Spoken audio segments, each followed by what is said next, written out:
7:26, vamos a hablar del momento importante que vive el país en el tema político. Está con nosotros el viceministro de Gobernabilidad, Homero Castañer, y está con nosotros el presidente nacional de Izquierda Democrática, Guillermo Herrera, además prefecto del Carchi. Gracias por acompañarnos. Vamos a hablar de la ley de inversiones, viceministro. Ayer la ministra Alexandra Vela, el presidente de la República, el bloque de Creo, todavía siguen esperando que esta ley sea aprobada. Después de ver todo lo que se ve, después de escuchar, después de saber cuántos están en contra, ¿en serio piensan que se va a aprobar? Muy buenos días a Guillermo, Milton, un saludo al pueblo ecuatoriano.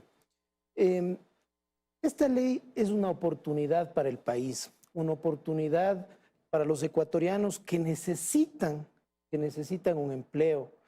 Mire, para que el pueblo ecuatoriano sepa, Milton, el Ecuador está en el puesto 10 en Latinoamérica en inversión extranjera directa, cuando Colombia, Chile y Perú están entre los 5 primeros. En el 2020, mientras 12.200 millones ingresaron en inversión extranjera directa a Colombia, 7.000 millones a Perú, a Ecuador ingresaron 800 millones. Somos el país número 12 de la región en clima para hacer inversiones de empresas mixtas y alianzas públicos-privadas. Y es necesaria esta ley porque necesitamos nosotros traer esta inversión, generar empleo con una fórmula simple. A mayor inversión, mayor comercio, mayor producción y mayor empleo.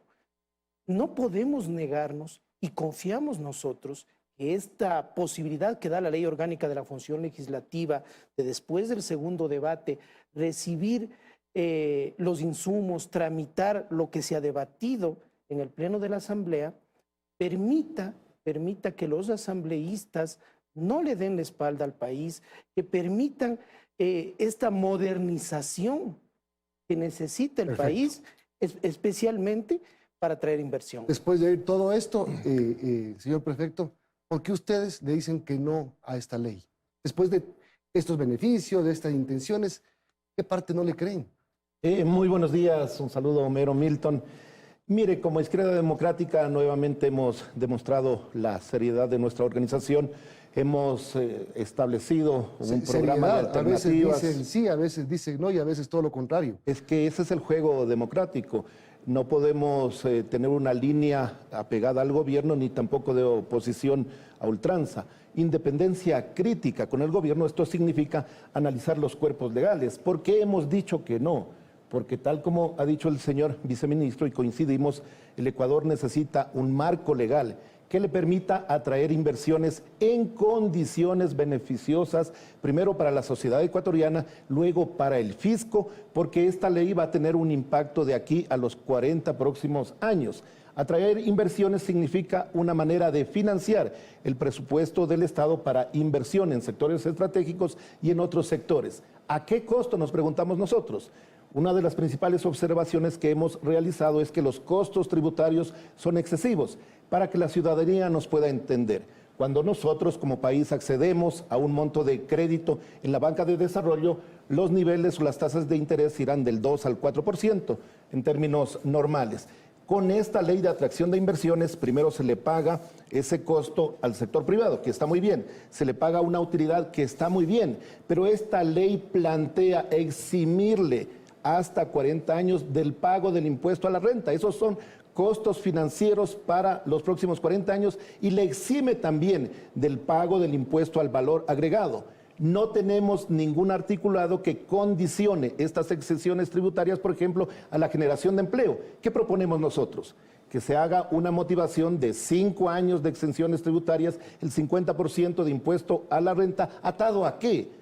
A la generación de empleo por parte de estas inversiones privadas. Es decir, en conceptos generales estamos de acuerdo que necesitamos modernizar este marco legal, pero con diálogo, con consenso y sobre todo estableciendo una estrategia de futuro que permita al país atraer esas inversiones que no sean capitales que puedan luego negociarse fácilmente en la banca a la sombra y que esas inversiones permitan seguridad al Estado ecuatoriano y al fisco en los próximos años. Economista Herrera, buenos días. Pero realmente ¿cuál va a ser la postura de la ID para el día jueves? Porque primero enviaron hace 2 días un comunicado donde decían que lo que pretendía el gobierno era que esta ley no se debata, que eso es lo que iban a ocasionar y que entre por el Ministerio de la Ley. Ayer escuchábamos decir al asambleísta Flores que ya había conversaciones con la ID, que estaban dispuestos a ceder en algunos de los tantos puntos que habían planteado y que eso pudiera entonces cambiar la postura de su bancada. ¿Cuál va a ser la posición que tengan el día jueves? Mire, nosotros siempre estamos abiertos al diálogo, sin embargo, y lo digo con mucho respeto, tenemos nuestras dudas de cómo el gobierno vaya a asumir las observaciones que ha hecho nuestra bancada, que han hecho otras organizaciones políticas. Si esta ley es aprobada, se acogen las observaciones, tenemos todavía el riesgo del veto presidencial. Tenemos una propuesta, un camino para el Ejecutivo. Demostremos que queremos construir una agenda nacional con todas las observaciones que se han realizado, que se han analizado, que sean acogidas por el Ejecutivo. Que retire este proyecto de ley, que nos tomemos un tiempo para acoplar todas esas observaciones y luego de no al tiempo indefinido, de 1, de 2 meses donde haya una posición consolidada, ingrese nuevamente el proyecto a la Asamblea y tenga la garantía que Izquierda Democrática tendrá los votos para brindarle al país una ley consensuada, una ley que no corra el riesgo de hipotecar el futuro de las finanzas públicas, es decir, caminos tiene el Ejecutivo. Y me ratifico, ¿cuál es la duda que nosotros tenemos? Que luego de que esta propuesta con las modificaciones respectivas sea aprobada en la Asamblea, el presidente de la República la vete, como ya ha sucedido en otras ocasiones. Viceministro, buenos días. Ya acaba de escuchar usted al economista Herrera. La propuesta de ellos es que se deje de lado por ahora ese proyecto, que se lo analice, que se incluyan todos estos cambios y se lo trate después de 2 meses. ¿Hay ese tiempo para el gobierno? ¿Estarían dispuestos o más bien a dar paso a la propuesta de Pachacuti, que es casi prácticamente eliminar la primera parte o la mitad de la parte de esa ley porque ellos consideran tiene un efecto privatizador? ¿Cuál va a ser el camino para contar con los votos? Buenos días, Liz. El país no puede esperar más. Hemos pasado la peor crisis que ha vivido la historia republicana del país. Cuando nos unimos los ecuatorianos, sacamos adelante la vacunación. Ahora se han eliminado las restricciones, necesitamos la reactivación. El presidente de la República, como demócrata, cuando mandó la ley creando oportunidades y no pasó, decidió dividirla. Y ahora envió esta ley de inversiones que es necesaria para atraer capitales, para mejorar el mercado de valores. Saludo que Guillermo diga que la ley es necesaria, que se tiene que hacer reformas, que se tiene que cambiar, que tenemos que modernizar. Por ejemplo, con la actual ley de mercado de valores, cuando hay cosas oscuras, poco transparentes, vea lo que pasó con Lispol. El que se invierta en el mercado de valores, en las bolsas de valores, en las 2 que hay en el país, va a permitir que se fortalezca, que haya inversión. El tema de las zonas francas, Guillermo, para la provincia tuya, la provincia del Carchi, se ha acogido las observaciones de que se prioricen zonas francas en lugares que estén deprimidos, en zonas fronterizas. Claro, pero el problema es que lo que dice el prefecto, más o menos, o da a entender, que no tiene confianza en el gobierno del bloque de la Izquierda Democrática, porque el riesgo del veto presidencial, el riesgo de que los cambios propuestos no se incluyan. Ese es el tema. A ver. Pasa por la confianza también. De las 125... Dense la palabra, entonces. De las 125 observaciones que presentaron diferentes legisladores de la Izquierda Democrática a la Comisión de Desarrollo Económico, 57 han sido recibidas de manera directa y 22 de manera indirecta con otros legisladores. Entonces, ¿por qué no creen en el gobierno? No creemos por lo que pasó hace pocos meses con las reformas tributarias. Pero si fue culpa de los diputados. Pues. Mire, hubo un diálogo, la dejaron pasar por el Ministerio de la Ley. Presentamos observaciones, se esperó hasta el último momento que sí, que las vamos a incluir, que ya, que luego, que esta sí, que esta no. Cuando la ciudadanía ecuatoriana evidenció que había un acuerdo y que con la abstención de UNES más los votos del gobierno, esa ley pasó por el ministerio. Y hoy se corre el mismo riesgo. Atención, ecuatorianos, ¿por qué se convoca por parte de la presidenta de la Asamblea a tratar este tema y la votación el día jueves, el último día, a la 1 de la tarde? ¿Qué le costaba, señora presidenta de la Asamblea, convocar el día jueves 8 de la mañana, dar el tiempo suficiente para que no haya dudas? Yo creo que hay el tiempo suficiente hoy para llegar a acuerdos, a consensos. Creo que la intención que tiene el presidente, al menos así la ha expresado, es positiva, pero el contenido de la ley va en contra de esa intención. Habla Homero, por ejemplo, del tema de zonas francas. No se incluye que habrá prioridad para las zonas fronterizas y el contenido de la ley establece requisitos de inversión que son inviables, improbables para que estos sectores puedan desarrollarse. Si el gobierno acoge todas estas observaciones, hay un camino legítimo. Homero ha dicho, hemos esperado tanto tiempo, no se puede esperar más. Hay una ley actualmente de alianzas público-privadas. Están a la cola algunas peticiones para que se puedan establecer esas alianzas público-privadas. Es decir, la misma estructura del gobierno les ha dicho, esperen, no vamos a dar paso. ¿Por qué? Si existe una ley que está vigente, si puede dinamizar estas estructuras y estos acuerdos entre el sector público y el sector privado. ¿Por qué no acogemos las observaciones que precisamente pretenden eliminar lo que ha dicho Homero, que la bolsa de valores y operaciones extrabursátiles pongan en riesgo las inversiones privadas que son garantizadas por el presupuesto general del Estado, que haya el riesgo de lo que pasó con los fondos de la ISPOL? ¿Por qué no se establece claramente que hayan las restricciones necesarias para que aquellos sectores estratégicos donde necesitamos inversión privada no se los maneje únicamente por decreto presidencial? Hoy tenemos un presidente, mañana tendremos otro gobierno de turno. Economista Herrera, pero ya el viceministro, usted lo ha escuchado, el país no puede esperar, así que esta propuesta de que se siga debatiendo durante 1 o 2 meses no cabe. Le pregunto si estar acogiendo el 57 de 127 observaciones, que equivale a más del 40%, es suficiente para el EID, para llegar a un consenso mañana. Mire, nosotros estamos trabajando con nuestro equipo técnico. La aprobación de esta ley tiene impacto para los próximos 40 años. Si no son acogidas las observaciones fundamentales en este proceso, nosotros hemos dicho claramente, nuestros votos serán para pedirle al presidente de la República que presente una propuesta consensuada. No se ha hecho un diálogo con los sectores productivos, no se ha hecho un diálogo con los sectores sociales y se ha hecho un diálogo mínimo y de último momento con las organizaciones políticas. Recién el día de ayer nosotros tuvimos contacto directo, ofrecimientos de que sí, que se va a cambiar todo lo que nosotros pretendamos, que se lo haga, pero que se lo haga con el camino que estamos mostrando, en democracia. Primero se llega a acuerdos, primero se llega a consensos y no se opera al país, no se trata de legislar sobre la base de las amenazas. Las amenazas son las que generan precisamente inseguridad jurídica en el Ecuador. Viceministro, ¿cuáles serían esas amenazas? ¿A qué cree usted que se refiere el economista Herrera cuando dice que así no se puede tratar de que se apruebe un proyecto en la Asamblea?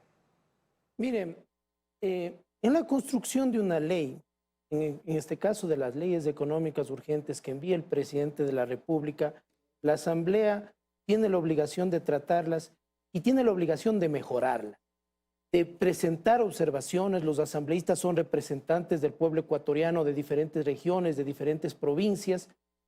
Y mire, ha sido positivo. La Revolución Ciudadana, Pachacútec, Izquierda Democrática han presentado observaciones. La Comisión de Desarrollo Económico ha acogido muchas de esas observaciones. Por ejemplo, en el segundo debate hablaban de que la ley es privatizadora. En el artículo 6, en el último inciso, habla claro de que estas delegaciones de alianzas públicos-privadas prohíbe enajenar bienes del Estado. En el artículo 28 también lo que pedían ellos, que los servicios que se deleguen por alianzas públicos-privadas y que sean gratuitos por la Constitución no se cobre a los usuarios. Es decir, se ha acogido, por ejemplo, y te digo, Guillermo, está puesto en las observaciones el priorizar a las zonas fronterizas, el que el Pachacútec pedía que las zonas francas no sean las zonas patrimoniales o de recursos naturales. Está acogida el tema de la Izquierda Democrática que pidió que el control del mercado no sea solo para el tema bolsa de valores, sino también para lo que las negociaciones extrabursátiles. Es decir, ha habido una apertura. Y yo pienso que es irresponsable definitivamente pedir el archivo de una ley que el país necesita, que los ecuatorianos necesitamos y que va a generar lo que el gobierno ha ofrecido, 30.000 millones de dólares de inversión hasta el 2025 y lo más importante, empleo para esos 7 de cada 10 ecuatorianos que están esperando oportunidades. Vamos a hacer una pausa. Enseguida el corte le responde, prefecto, a lo que le acaba de decir el viceministro. Capaz, ¿quién dice? De aquí sale con 15 votos más del gobierno o 15 votos menos. Vamos a la pausa. Seguimos conversando con el viceministro de Gobernabilidad y el presidente nacional de la Izquierda Democrática, economista Herrera. Estamos en este compás de espera, que no es de espera precisamente, sino de negociación, de cambios. ¿Podría cambiar la posición de la Izquierda Democrática para el jueves al mediodía? ¿Pueden esos 15 votos de verdad pensárselo bien? Mire, nuestro equipo técnico está trabajando con la comisión garantizando que se integren todas las observaciones, pero aquí quiero puntualizar en un tema importante que tal vez no lo entiende la ciudadanía. Esos 30.000 millones de dólares que busca el gobierno que se generen en inversiones, al final, ¿quién garantiza que se le pague al sector privado por esas inversiones? Garantiza el presupuesto general del Estado de los próximos 40 años. Es decir, esto lo termina pagando el pueblo ecuatoriano a través del presupuesto. El ejemplo que ha manejado los mismos voceros del gobierno, si nosotros queremos una inversión de 100 millones para equipamiento de un hospital, el sector privado hace esa inversión, se le paga sus intereses, se le da exenciones tributarias y el costo a la final es más de 20 puntos. El razonamiento que usted hace técnico es valioso, pero en el tema político que le pregunto yo, señor prefecto, es, en estos días de negociación, ¿la condición de la Izquierda Democrática sería solo el retiro del proyecto o puede cambiar de acuerdo a lo que se vaya incluyendo en el informe final? Mire, nosotros creemos que... ¿Verdadero o falso? Sí, nosotros creemos que el gobierno debe darnos las garantías y recuperar la credibilidad. Realmente yo lo digo con mucho respeto, no creo que los cambios que pase la Asamblea sean respetados y muchos de ellos serán cambiados a través del veto presidencial.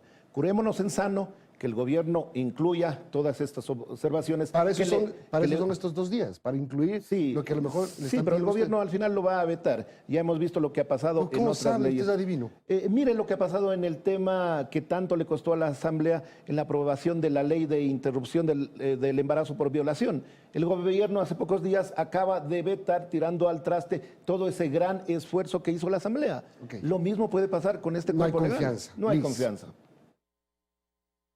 Ministro, y ahí claro, lo que muchos se preguntarán es en qué momento se generó tanta desconfianza, cuando al inicio y durante estos meses más bien la ID ha estado prácticamente de aliado de la bancada de gobierno y ahora pues, usted lo ha escuchado, no confían en lo que puedan hacer ustedes. Repito, en la construcción de una ley, el presidente de la República tiene esta posibilidad de colegislar y de presentar sus observaciones, pero recordemos algo.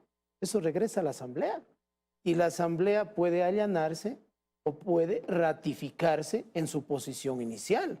Es decir, pero usted fue legislador y usted sabe cómo se dan las cosas y está viendo hoy el panorama, ¿no? Cómo está dividido. Ayer la ministra Vela nos decía, hemos tenido conversaciones y confiamos en Pachacutic, en todo el bloque. Y resulta que Darwin Pereira decía que van a mocionar el archivo de la ley por un lado. Otros legisladores de esa bancada dicen que debe eliminarse el primer libro. ¿Están dispuestos a sacrificar tanto para quizás contar con esos votos? Definitivamente eliminar el primer libro sería cambiar la esencia de lo que trae esta ley de atracción de inversión, estas alianzas públicos-privadas, que no son nuevas. En el país ya se vienen manejando, pero no es adecuado el marco jurídico, los contratos incluso han sido perjudiciales para el Estado. Y, por ejemplo, hay alianzas públicos-privadas que funcionan bien en algunos casos. Un ejemplo, por ejemplo, es lo que sucede con los gobiernos autónomos descentralizados, los centros de revisión técnica vehicular. Los municipios no tienen a veces la capacidad técnica, la capacidad incluso financiera para poner un centro de revisión técnico vehicular y aquí invierte un privado, gana ese privado el servicio que da y el municipio incluso allí le ingresan recursos cuando no ha hecho la inversión. Entonces aquí lo importante es que los contratos no sean lesivos, que haya un marco jurídico adecuado que genere confianza y que le vuelva al país atractivo en la región para invertir. Pero eso entonces es decirle no a la propuesta de Pachacutic, ceder a medias a lo que quiere la idea. Y eso termina llevando el camino que cuenta. Liz. La bancada oficialista, Partido Social Cristiano, y esos son los votos seguros hasta mañana. Liz, el 30% de las observaciones de Pachacútec han sido acogidas. A ellos les interesaba, por ejemplo, mencionaba que estas zonas francas no sean en lugares en donde haya, sean patrimonio o sea parques nacionales o hagan daño al ambiente. Han sido incluidas esas observaciones por la Comisión de Desarrollo. El tema, repito, de que se prohíbe expresamente que estas alianzas públicos-privadas que manejaron también irresponsablemente decir que era privatizadora. Ese es el discurso que maneja la oposición, que la ley parte y da oportunidad para la privatización. Y otra vez vuelvo, viceministro, porque como dice el economista Herrera, es un tema de confianza, no hay confianza. ¿Qué van a hacer para que en estas horas ustedes tengan la confianza de que ahorita no confían ni los unes ni los otros? Mire, en política, yo no quiero hablar de negociaciones, quiero hablar de acuerdos, porque aquí ha sido transparente estas conversaciones y estos acuerdos con diferentes bancadas. El gobierno no va a caer en el escenario que cayeron otros gobiernos, en el tema del reparto, de comprar conciencias. No, absolutamente no. Y saludamos esa posición. ¿Ustedes han pedido algo? Esos acuerdos. ¿Qué han pedido ustedes? Que avise el señor ministro quien ha pedido. Izquierda Democrática no lo ha hecho. Este es el costo que le advertíamos al gobierno. Los acuerdos deben ser orgánicos. ¿Qué significa? Con las organizaciones políticas, no esta suerte de mayorías móviles. Quizá le está costando mucho al gobierno esos votos de independientes. Pero una cosa, lo que me preocupa en este momento, y con lo que ha dicho Homero, veo claramente trazada la estrategia del gobierno, que la Asamblea apruebe esta ley con la capacidad de veto, la vuelva el presidente, y será casi imposible lograr 92 votos para ratificarse en el texto que apruebe la Asamblea. Entonces, el libreto del gobierno está claramente establecido. Nosotros tenemos un camino en democracia, no le decimos no al presidente de la República, le decimos sí para garantizar que esa inversión no sea costosa, para garantizar que las exenciones tributarias no sean tan amplias y de largo plazo, pero sobre todo para garantizar que las inversiones en el sector estratégico de la economía y en otros sectores que son necesarias impulsen la economía nacional. ¿Qué es lo que está haciendo finalmente esta ley? Devolviéndole las exenciones tributarias a los grandes grupos económicos. Al final, ¿quién va a pagar esas inversiones? A través del presupuesto, la clase media y las clases populares. Así no se genera desarrollo, así no se genera equidad. Una ley en donde el privado invierta y comparta también el riesgo. Imagínese usted que el privado invierte y ¿quién garantiza el riesgo a través del presupuesto del Estado? El propio Estado, el propio Ministerio de Finanzas. Es decir, tiene elementos que son graves, elementos que pesarían y costarían muchísimo a las próximas generaciones y debemos legislar de una manera responsable. Entonces, viceministro. Guillermo, el libreto del gobierno, el libreto del presidente Lasso es pensando en esos ecuatorianos que necesitan una oportunidad. Esta ley es una ley moderna, una ley actual, una ley que nos va a poner en sintonía en el contexto mundial, que nos va a permitir tener esos acuerdos comerciales que exigen que esa normativa sea modernizada. Mire, solo Colombia, fronteriza con la provincia tuya, tiene 100 zonas francas que generan casi 150,000 empleos. Y nosotros no tenemos ese escenario. Por ahí no le va a convencer. Queremos ver qué pasa hasta mañana. Gracias a Homero Castañer, viceministro de Gobernabilidad, y a Guillermo Herrera, presidente nacional de la Izquierda Democrática. Tenemos que terminar. Gracias. Buenos días. Vamos a una pausa.